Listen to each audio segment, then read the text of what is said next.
এটা হচ্ছে গত 23শে জানুয়ারি 2026-এর ভিডিও। একটু লেট হয়ে গেল পোস্ট করতে। সেদিন ছিল সরস্বতী পুজো, সবাই তো জানো নিশ্চয়ই।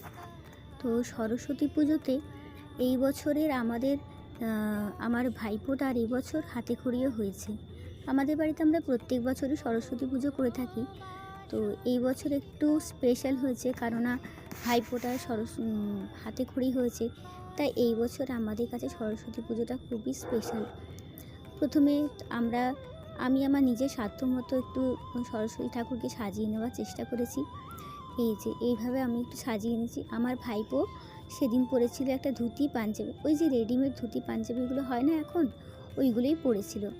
তারপর ভাইপোটাকে নিয়ে একটু ভালো করে বসে হাতে খড়ি দেওয়া হচ্ছিল। ঠাকুর মশাই ওকে চেষ্টা করছিল কিছু মন্ত্র বলানোর জন্য, যাতে ও মন্ত্রগুলো একটু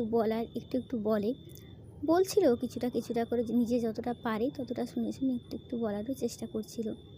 তো যাই হোক, ও তো খুব ছোট, 2 বছর বয়স হয়েছে, তাই ভাই বলল যে একটু হাতে খড়িটা দিয়ে দিই।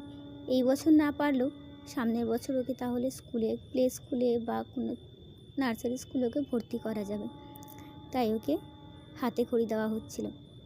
তো এইভাবেই কাটলো আমাদের সরস্বতী পুজোটা।